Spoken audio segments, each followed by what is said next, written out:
What's up, guys? We are live Monster Motivator TV, round 2. Doing it again. I'm pumped because this is really our second episode here, and you were our actual second episode last year when we rolled out Monster Motivator TV. So thank you for letting us back in. These guys are probably wondering why we're in Warfighter Made. We're on Monster Motivator TV, and we have a Bully Burgers a table here. I had a very short run with a restaurant in Marietta. I realized that I'm much better on this side of the counter than I am on that side of the counter. I like to order from the menu instead of, I love to eat. It's really what it boils down to. But Bully Burgers is the reason that we connected, why I'm even here. So I'm very grateful for that. And as always, guys, no matter how it goes, you got to look for those gifts. You're the one that determines is it a success or a failure, not somebody else, right? People from the outside might look at it as a failure, but it's up to you to pull those gifts, and this is definitely one of those gifts.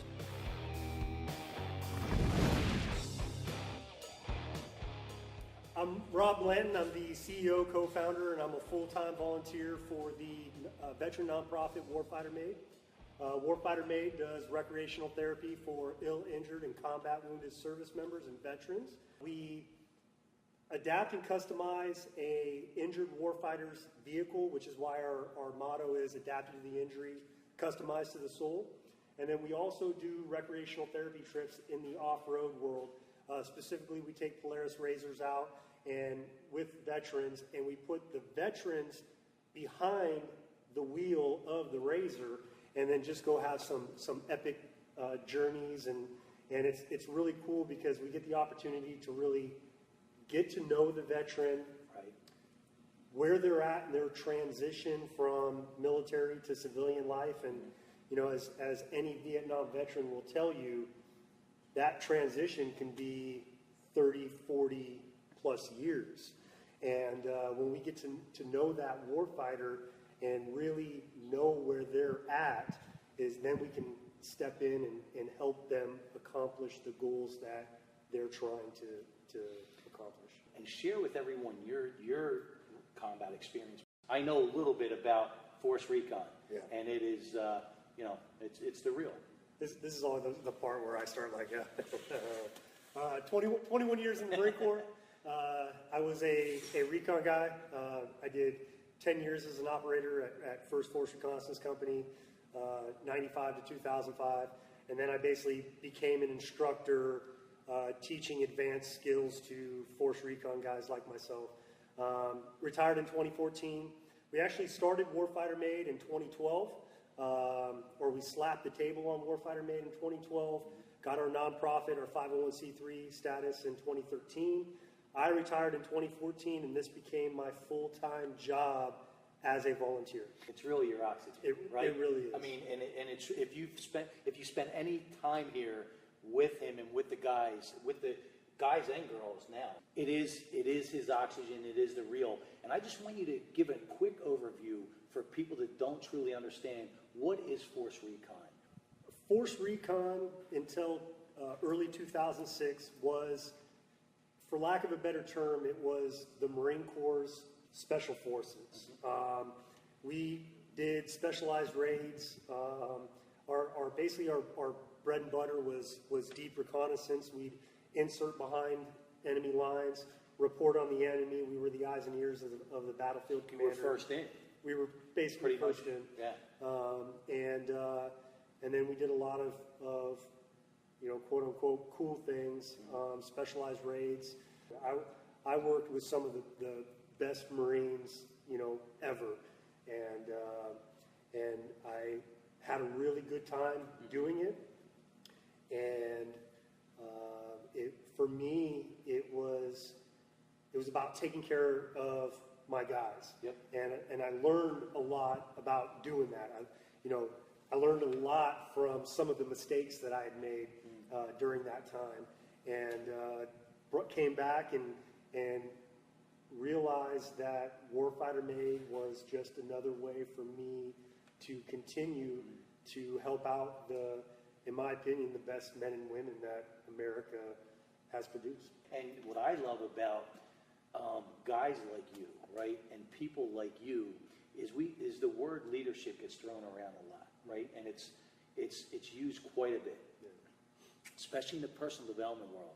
But when you can learn or listen to somebody that's been a leader in a real world scenario, when it's life and death for you and your people, to me, that's when the rubber meets the road. Those 21 years, I mean, that's got to be your foundation for ultimate leadership. Oh, absolutely. Because it's the real world. And you can kind of take it back to, you know, what you learn in the military, and you know, for every leader out there in the business world, you know, the two focuses that a leader always needs is mission accomplishment. What do I need to do to accomplish this mission? And troop welfare or worker welfare. How am I going to take care of the workers that are helping me accomplish this mission? Because if you just focus on one wholeheartedly, you're going to fail at some point. Right. You know, so. And that parlays directly to the corporate world. Leaders create more leaders. And I think that's what you can share with people because it came from the real world stuff.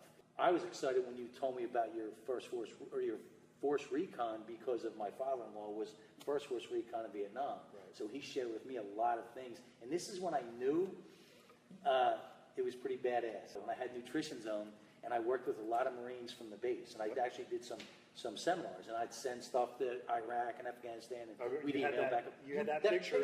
We knew those dudes. And I remember there were some guys that I would say, yeah, my father-in-law was First Force Recon in Vietnam. There were literally some guys that didn't even believe me. Yeah. Like, and I said, holy shit, man, this is legit. The Force Recon guys from Vietnam, the SEALs from Vietnam, the Green Berets from Vietnam,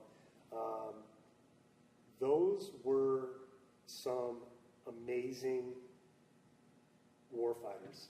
Because of their circumstances, because of the equipment at the time that they had to operate with, because at the time, what was being taught in a conventional warfare sense wasn't applicable in a scenario like Vietnam. So those warfighters really had to figure it out. Their accomplishments were top-notch, and then they came home to an America that didn't care. And because you know it, right, you could actually see what they had to do with what they had versus, you know, obviously evolution. Jim would tell me about, you know, life expectancy was pretty quick. You know, a folklore story within Force Recon Vietnam era, there was a team in a hide site that got attacked by a Bengal tiger. Wow. And one of the Marines lost his life. Yeah. Really? And then the rest of the Marines went and hunted that tiger. It was at night. Yeah. There was no NVGs. And, you know, so it was basically, you know, the tiger pounced and did his thing and dragged the guy off. And can you imagine that letter sending home, like, your kid just got killed by, of all things. Now that you have a little bit of background on where he's been, here's the punchline to all this. This is my favorite. All that happened by default. This is the punchline to all of this. I love this. This is the best. All right, so how I joined the Marine Corps. All right. Now that you know, 21 years, Force Recon, 4 tours, how did this start? And this is, right, everyone's waiting for this unbelievable story. I come from a long line of special operators, and it's in my DNA. So the funny thing about my story about how I joined the Marine Corps, I was born in 74, and my dad was 19 when I was born, so you know, he was too young to go to Vietnam. It was technically already done by then. And so I'm sitting in a high school math class, and one of my best friends is not there. And I'm the type of guy like, yo, man, if you're cutting school, let me know, because I'm going to cut school, because, you know. Right. And he sits down, and I'm just like, where were you at? And he's just like, I just joined the Marine Corps. And I was like, what? And he's like, yeah, my dad was in the Army, and I just felt like it was something I had to do. And I knew so little about the Marine Corps. I had a grandfather that was in the Army Air Corps.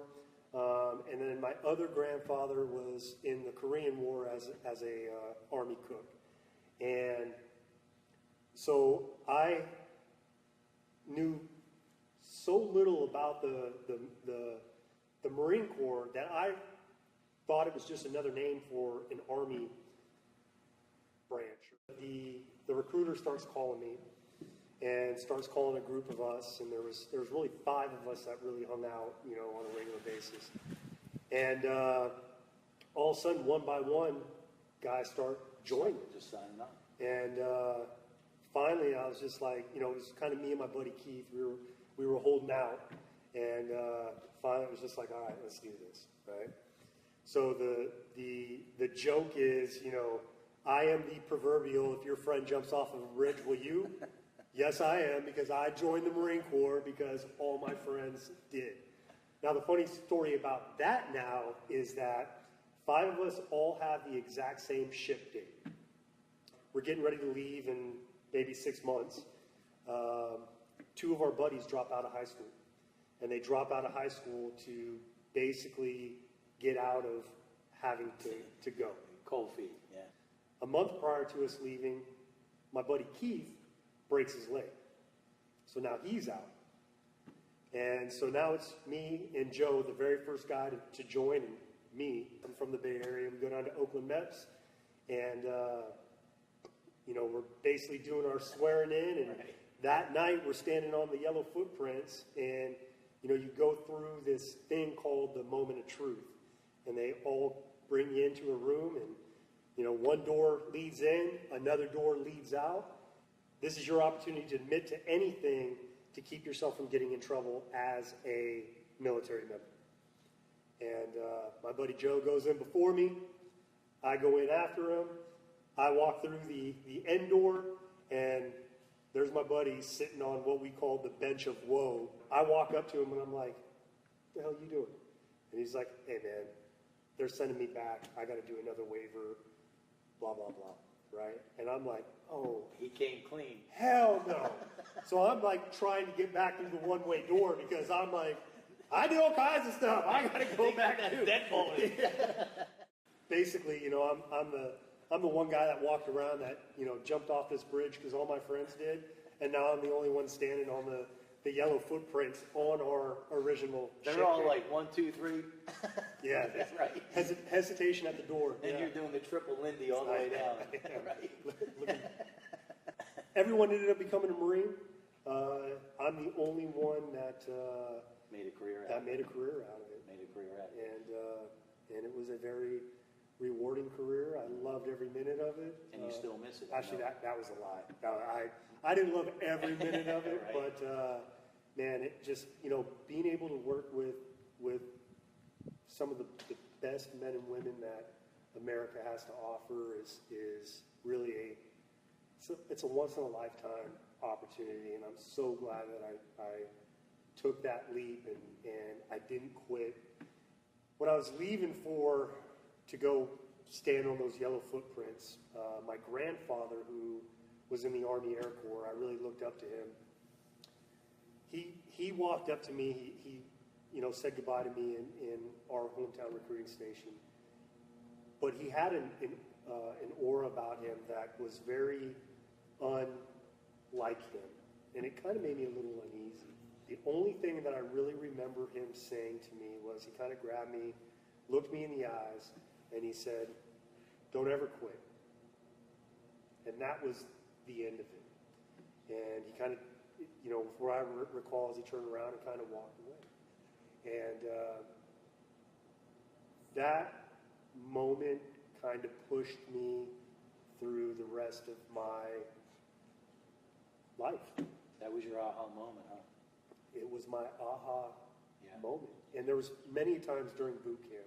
I mean, you don't go off to boot camp and not feel like, man, what did I just do? Why am I here? Why am I doing this? Throughout the whole time, right? Yeah, absolutely. You know, I want to, you know, I want to go back home to where it's easy and you know, it's normal and I control the routine and everything. But I continue to push myself because there's my grandfather everywhere I turn, looking at me with those eyes, just saying, "Don't quit." What kind of impact did some of your drill sergeants have on you? All of my drill instructors were all sergeants. Okay. And that is important because, anybody who's a drill instructor who went through boot camp knows that sergeants, they have something to prove. There was one platoon that all their drill instructors were gunnies, and we'd all get together, and just the way the gunnies treated the platoon compared to the way we were treated, it was night and day. And, we were just put through the ringer the whole time. Two of our drill instructors were both infantry Marines. And, there's a certain amount of pride in that. It was tough. The infantry Marines, a little more, a tad more testosterone in there. They had some, no, actually, you know what? I take all that back.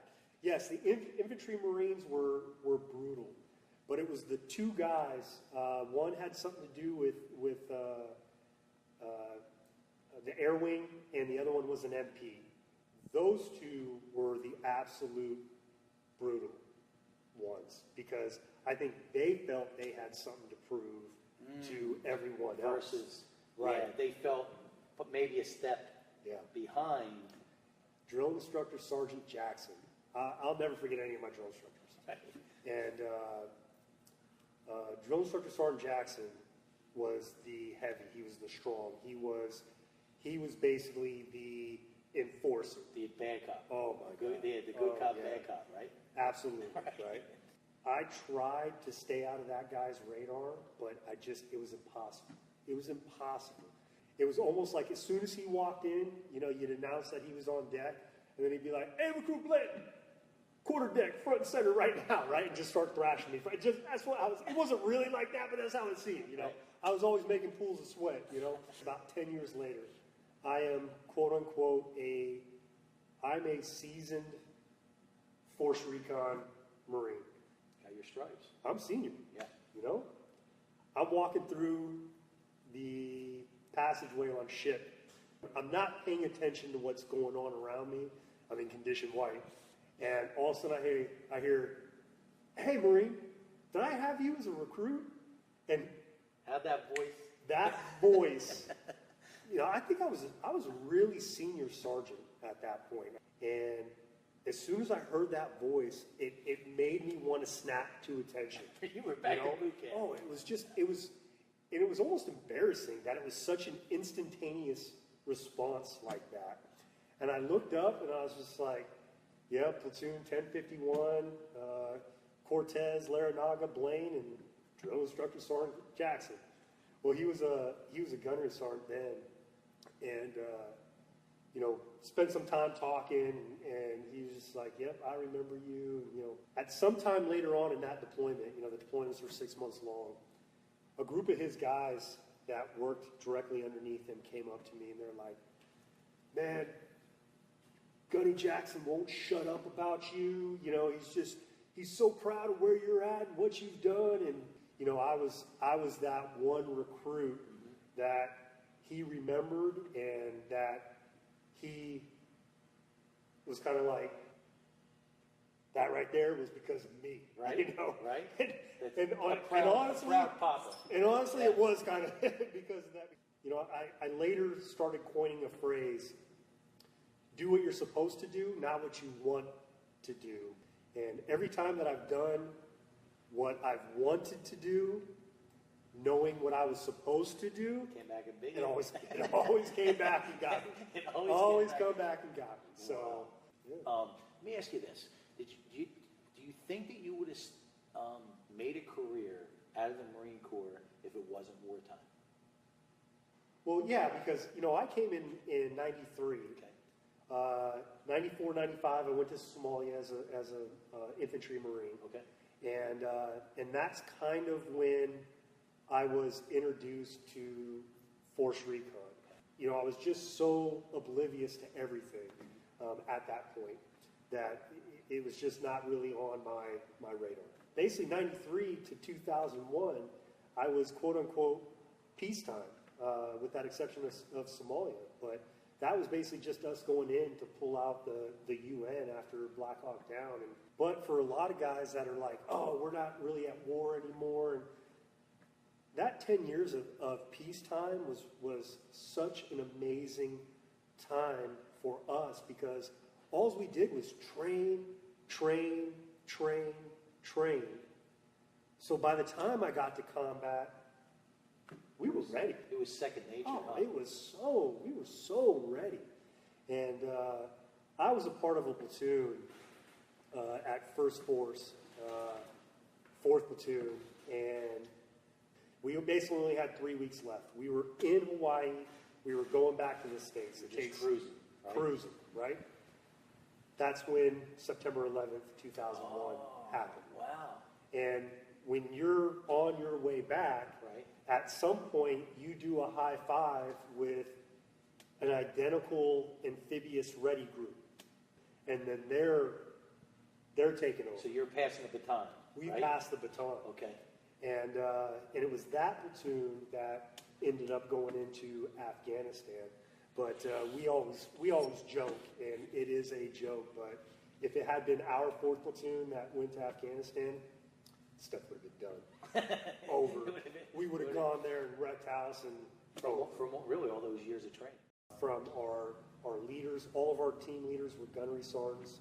All of our communicators were gunnies and staff sergeants. I mean, it was just a super platoon. What was the shift at 9/11? When that hit, what was the shift? Because you were in it. To an extent, there was almost kind of a moment of uncertainty. Like, well, what does this mean for America?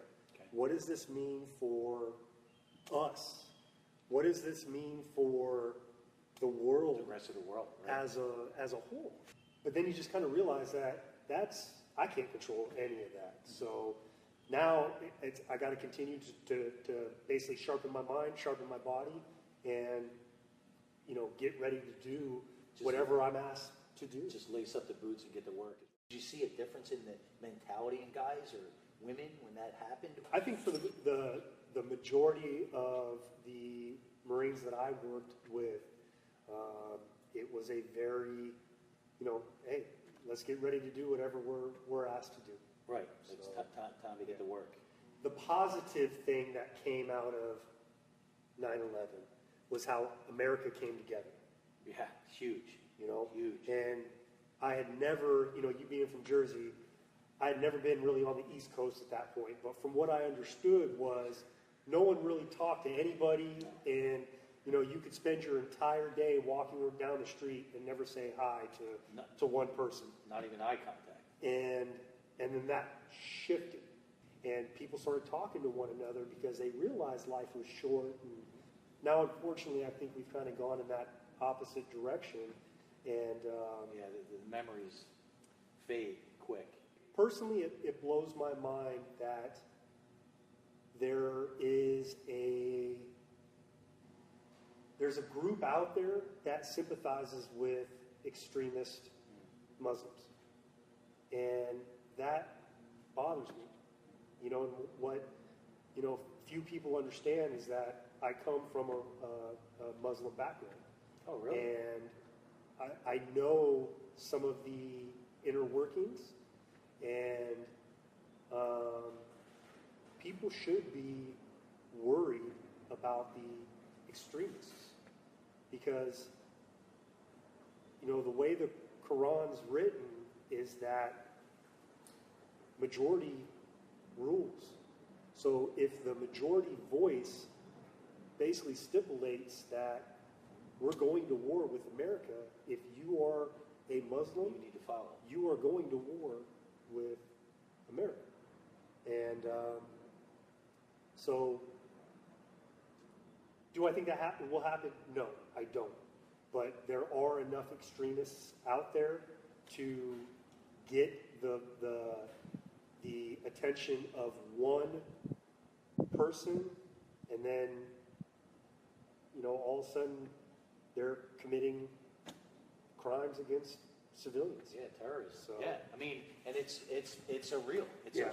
thing that has to be dealt with. Because unfortunately, you know better than anybody, there are people out there that want to take our freedom. They don't want us to live the way we live. They hate us because we're Americans. Right. And if I think there's a lot of people that don't want to see that. And they think that's a bad thing, but it's the real. Right. It's the real. Well, let's go ahead and let's lighten this back up. That's it. Warfighter Made. Warfighter Made. Yeah. Now became your oxygen. Right. This became your second family, really, right? Oh, yeah, without a doubt. So, after 4 combat deployments, I started realizing that I was having some massive issues. At the time, I was in charge of instructors that were making Marines, Recon Marines. And I'm a very lead by example type of guy. So, when the Marines are going through basic reconnaissance school, I like to be out there leading from the front, or at least as much as the front as my old ass would let me. There was times when Marines would just walk up to me, just nonchalant, like, this isn't for me, I quit. Wow. Like every kid who was doing that, it was like I was looking at their face and it was reminding me of myself and my grandfather telling me not to quit. And then it was immediately, inciting rage inside of me. He was taking it personal. I was taking it very personal. I was having an issue, and I went and sought help. And later on, I was diagnosed with severe post-traumatic stress, traumatic brain injury. So I was going through a bunch of different therapies because, the first thing that any doctor wants to do or any therapist wants to do to treat you is they basically want to pass over a bunch of meds and basically hope that works. And that was not what I wanted. I didn't want to put a Band-Aid over it. I wanted to figure out what was wrong with me and how I could get better, fix myself. Just get better. Yeah. I finally had a therapist that basically used my kids against me. Basically said, hey, if you're not going to take drugs for yourself, do it for your kids. And the reason why she said that is because over a year and a half of therapy with her, I don't think she saw any noticeable improvement. And I think to her, this really was the way the only way out to help me. Yeah. And so her intention was pure. Good. It was good. Right. Yeah. I did it, went on meds. Now, in the defense of everybody, or the defense that everybody that's on meds or uses meds to help them through day to day, I was still self-medicating with alcohol. And, everybody will tell you, you don't mix antidepressants, anti-anxiety, all this stuff with recipe for alcohol, disaster. Which is what I was doing. Yeah. I almost became one of the 22 veterans that commit suicide every day. And, but we took that negative, we turned it into a positive. We connected with a lot of great veterans and veteran supporters, and we created the idea behind Warfighter Made, and we've been going strong since 2013. 2016 was our breakout year, and it's been awesome. Just keeps rolling. The whole concept of Warfighter Made, besides the vehicles, we're going to show you some of this stuff. It's a home base for the vets that feel like nobody understands, nobody cares. Where's my outlet? And it's been proven over and over and over that this works. Going through a bunch of therapies myself, you start to understand that all therapies out there are pretty much experimental. And the reason why I say that is because what works for you doesn't work for me. Right. So what works for me doesn't work for anybody watching right now. Right. And so, you just kind of continue to go through this therapy to this therapy to this therapy to this therapy, hoping at some point something clicks and you're able to use that to make yourself feel better. I went through an experimental therapy called immersion training. 3 times a week, like 2 hours a day of just talking about all your combat experiences and the people you've lost and just everything. The good, the bad, Relive it. ugly. Yeah. And you're talking about it in first person like you're really there. And the idea behind it is you talk about it so much that your receptors are numb to it and it just doesn't affect you anymore. No, it actually, I came out of that therapy worse than when Did I you? started. Really? Yeah. But then I did things like neurofeedback, which really helped, well, I thought helped me. And I eventually was able to get a therapist that I felt comfortable with and that I was able to open up to. I was able to get off of meds. And a lot of that had to do with my role here at Warfighter Made. I had to be a leader. Yeah. I had to stand up and talk to warfighters and let them know, I've been there. I understand what you're going through. This is what worked for me. It's not going to work or it might not work for you, but it's a base. It's something. And we have a bunch of guys here that have bases. And eventually you're going to take all these bases and you're going to build this foundation that's going to support you. And one day you're going to look around and you're going to be like, man, I feel better. This is cool. I can rely on you. You can rely on me type stuff. Here's one of the things, right, that I think really makes this so powerful, right, is, like you said, there's guys and women. You have some badass women coming in here too, right? Some real legit badasses. But they get to a point where they're getting the help, but then it shifts. So that other new person that comes in, or that other person that's been here, now all of a sudden needs their help. It forces them to get outside their bubble. Talk about that. To me, Danny is our success story. Yeah. Danny was blown up in Iraq, Purple Heart recipient. Danny and a buddy of his were on a foot patrol to confirm or deny a IED, and unfortunately they walked up on it. And the moment they identified it, it was too late. It detonated. It almost killed Danny. It did kill his buddy. Danny was in the hospital for 9 months. Really doesn't remember too much about the whole instance. I met Danny through our friend Bob, and Danny started coming here and was just a whirlwind of, energy. Yep. Yep. But he would crack jokes, but he was like, hey, what do you need to do today? Oh, this car. And then all of a sudden, he snatched up tools, and now he's in the trunk of the car doing stuff, right?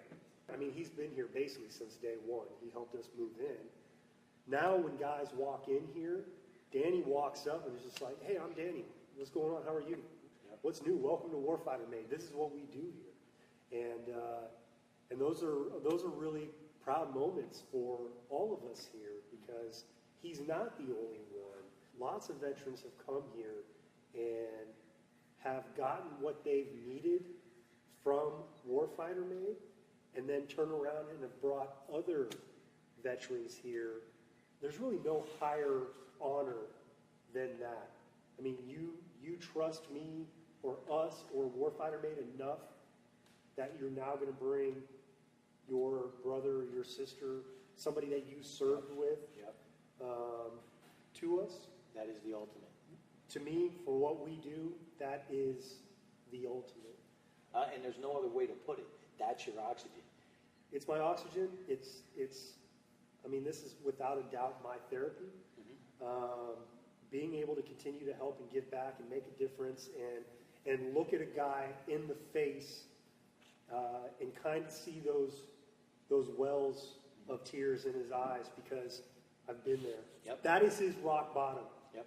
He wants help. Yep. He doesn't know how to ask for Just it. has to figure, where do I go? He has What no do I idea do? how to ask for it. Right. And I can look at him and be like, We got you. this gets better. Yeah. This gets better. We got you. You Yeah. hang in here. Get over this moment. Get over this night. Get over tomorrow. It gets better. That's what it's all about. It really is. It really is. For me, what's really cool knowing your journey, right, since 2015, is you're living proof that the journey doesn't stop. When you're scared and excited at the same time, it just simply means it's big enough, right? That's why you're in this building. Now, becoming that person to create, right, what you've created, right? And you're living proof and a testament to that. Well, basically, you know, this building here, I mean, physically this building here has become kind of the home base for Warfighter Made, and it's an opportunity for any vet to come here and see what we do, and we owe a lot of this to this guy here. After becoming friends with Dave, you know, he's basically looking at us and saying, what do you need? And at that time, we were renting a portion of a shop when we needed it. And it just wasn't the ideal situation. And I kept telling Dave, we need a shop. We need a shop. And next thing you know, I started getting contacted by all these industrial real estate agents. I'm looking at properties and stuff, and I'm like, man, these are really, really nice. They are nowhere near our budget, but these are really nice. And all of a sudden, it just kind of became one of these things where I'm scared as hell. But I got to do it. It's like my military career. I'm going to jump off this bridge. I don't know what else to do. You're shaking like a leaf.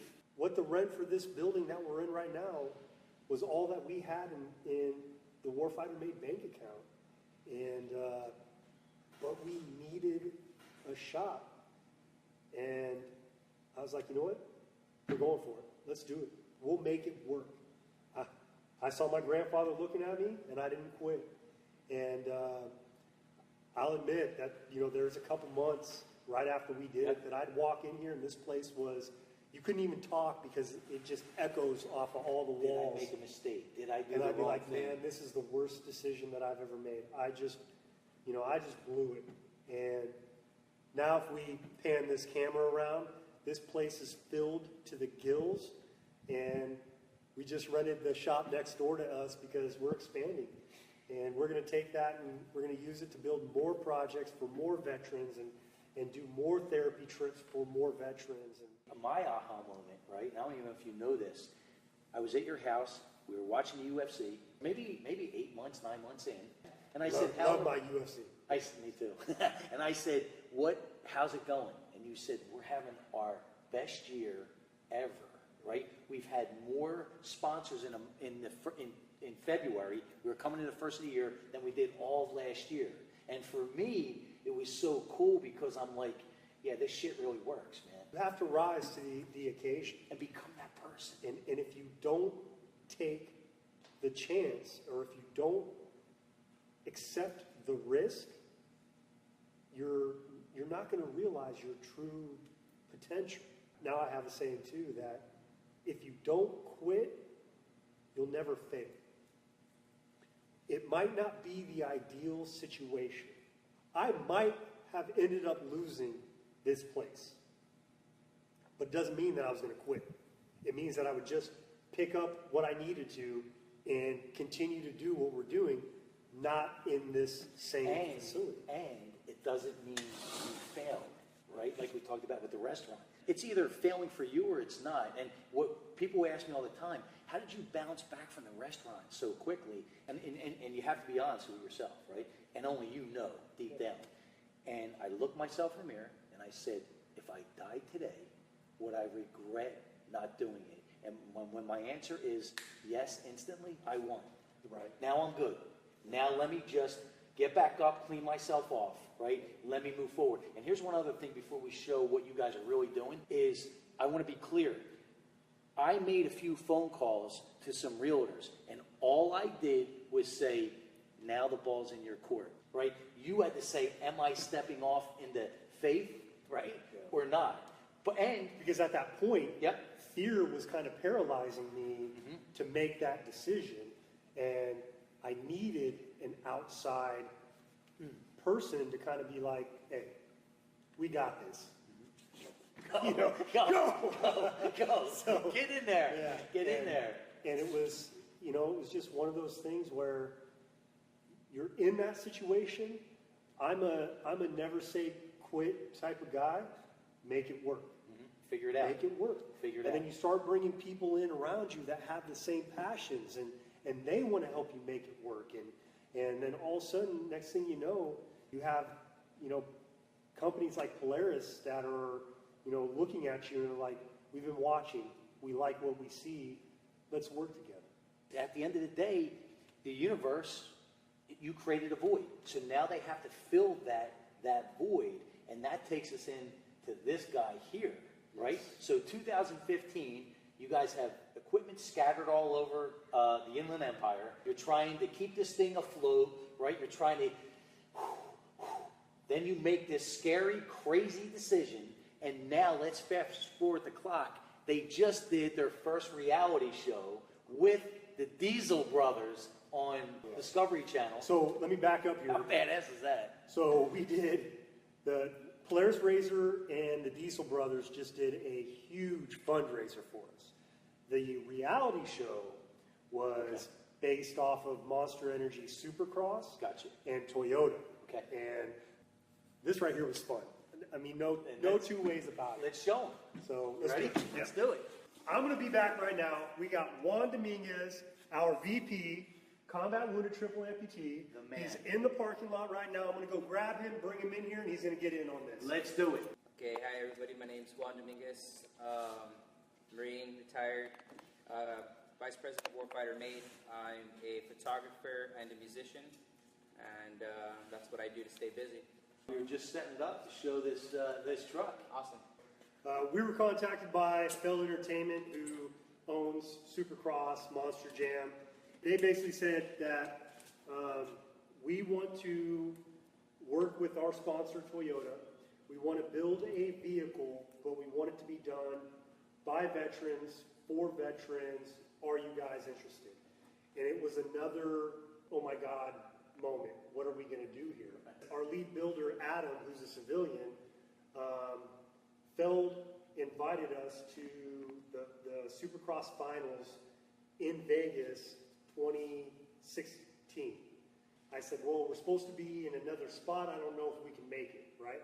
And all of a sudden, Adam basically slapped the phone out of my hand, and he was just like, if Feld wants you to be someplace, we're going. So again, there's somebody else pushing me off the ledge. Right. So we went, and it was just a positive thing. And Toyota wanted to work with us, and we got this Toyota Tacoma, and the whole thing was about building a vehicle that injured veterans could utilize for therapy if they rode dirt bikes. And that was another way that Warfighter Made was going to provide therapy to veterans. But there was a little twist in all that. We don't build vehicles for ourselves. So the entire time we were building it for an injured veteran, a single-leg soldier who had no idea.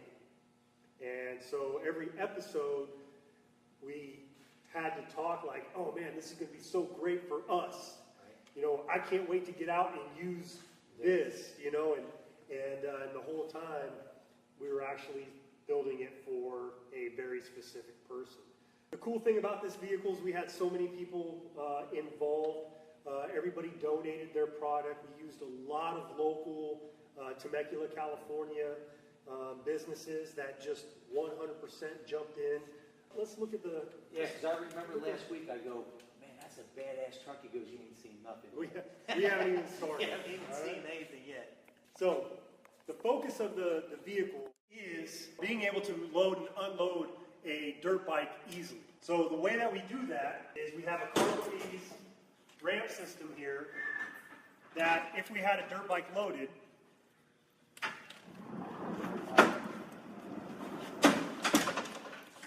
we can bring the dirt bike to us. And then once the dirt bike comes to us, we have internal ramps. Now, is that the company that built it? Cargoese. Cargoese. And Cargoese is actually out of Canada. And when we contacted them, they 100% were just like, whatever you need, absolutely. let's go over here and let's look at the side of the vehicle. So now we have the means of loading and unloading the dirt bikes, Okay. but now we have gear. And you can't really throw gear in the back of your truck when you got bikes back there. So, our lead builder, Adam, Look at that. came up with a utility bed that's on both sides. And we got ourselves a little jump seat here. So when a rider comes in, Craig can come in, he can tether his bike, he can sit down here, he can mess around with his prosthetic or put on his prosthesis for dirt biking, and he's got a helmet dryer, all the necessities that you would need for being able to go out there and effectively get out in the dirt. Oh man, we got off-road suspension by Total Chaos. We got Fox shocks, coilovers and bypasses. Local company did all the sandblasting and the powder coat for us, called Precision Powder Coat in Temecula. Then we took it to Team Plus Bullet Liner in Marietta, and they sprayed on the bullet liner. We have a helmet dryer here made by Rugged Radios, but it wasn't really a helmet dryer to begin with. It's called a pumper, and for off-road racers, this thing creates air that blows into the helmet to keep you cool, pressurize your helmet, keep the dust out. But we just flipped it upside down and turned it into a dryer. So you take a helmet and set it down right there, and as you can tell, it moves some air. It works. It works. Wow. So then we have PRP really helped us out. They're the ones that upholstered the jump seat. They gave us all their bags. They're a local company. Craftsman filled those with tools. PRP also created custom seats for us that have the Warfighter Made logo inside. Kicker Audio donated the system. Sony Tires donated and the rims. Method race wheels, Cooper tires. Cooper tires. Temecula Young Guns Auto Salon did the stereo install, and it is great. I like my stereos. And then once you unload your bike, Right. and you bring it off to the side, Tethered. Right. you just pull this out, attach this to the handlebar, Now you're good. and then you let it hang against itself, Yeah, and then yeah. you go do whatever it is that you need to do. So we have these Guardian fall protection tethers on both sides. This right here is your prep side. This is where you get all your gear on and whatnot. But the opposite side is kind of your work side. That's where all your tools are at. There's a Craftsman compressor over there. We have spare Lucas oils and fluids and whatnot. And then also Rotopacks gave us a fuel pack, so if you need extra gas and all that stuff, it's over there. Oh, And then the headlights. Go look at the headlights. Come on, the walk around. Guys, see the Warfighter Made logo in there? Army veteran by the name of Julio has a company called SRT Creations. Okay. And this is what he does. He makes the projectors or he installs the lights in the projectors, and then he works with a company called Diode Dynamics that created these LED rings. And so we get cool things like this, and it's all controllable, and I can make it one color. I mean, it's just, we can go crazy around here. Wow. So when does this go back? When does this go to the East Coast? It'll go back this month at some point. Oh, well, okay. Yeah, there's a couple items that we're waiting on, back order items. Okay. We want this thing to be pristine, but the cool thing now is that the veteran that we gave this to, we're going to fly him out here and he's going to drive it back. He's going to road trip it. What was that? So this was really tied in with the reality show, and it all goes back to these guys moving in to a bigger location, creating that void. So now life, the universe, whatever you want to title it, is going to fill that void, right? And now it's not stopping here. But it'll fill that void with a little hard work and dedication. Absolutely. So anything else you want to share with everyone before we jump off? The next couple projects that we have, we're building an 83 Harley Super Glide for a double leg amputee. I can't say his name because he doesn't really know he's getting the bike yet. All right, there you But go. thanks to his wife for helping us keep the secret. Okay. And then we've been building a 67 Camaro for a brother of ours, Rob. We call him Rob 5. Rob's a combat wounded single leg soldier. His 67 Camaro is at JM Designs right now, having all the body work done. We've got a Speed Tech Performance full suspension system. Croyer built an LS motor for this.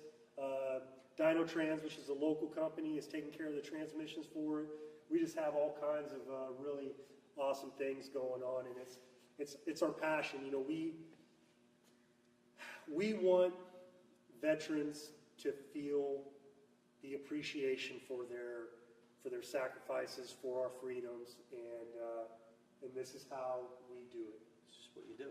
We bring veterans in here that help us make an impact in the lives of other vets, and while that's happening, they get something from it by giving back or making new brothers or sisters. You know, the Warfighter Made family has been amazing. You know, it's from not only just the veterans, but our spouses have just been making a huge impact in all of our lives, and it really is a family, and I absolutely love it. So if there's any veterans out there watching this, or if you know of any veterans that can benefit from what we do, have them check us out. We're on the web at warfightermade.org. We're also on social media, Facebook, Instagram, and Twitter as Warfighter Made. Just look for the shield. That's how you know you found us. And, you know, tell them to check us out, or get some more information for yourselves, and then approach that veteran and say, hey, I think I found something that you would be interested in. And of course, if automotives or the motorsports or what it is that we provide is not something that you as a veteran or the veteran that you're talking to, we work with a plethora of nonprofits that provide all kinds of things. A great nonprofit here in Temecula is called Wishes for Warriors. We work with Race for the Wounded, Vet for Vet Outdoor Adventures, Warrior Passion, Nuts for Life. I mean, there's just so many great nonprofits out there that if we don't provide what you're into, we'll find somebody that does something that you do or that you're into. So all you got to do is reach out. You can contact us. Robert at warfightermade.org is my email address. And, you know, like I said, the website. Share this episode. Get this message out there. Gloria Medrano. She says, hi, guys. Wow, I really enjoyed the story. Awesome, awesome girl. Great girl to connect with. Gloria is awesome. I want these headlights for my disabled vet Army husband. You are amazing creators with an amazing story. Let me know how I can get a T-shirt. What's Rayanne Gardner, yeah. We got you. Hit us up.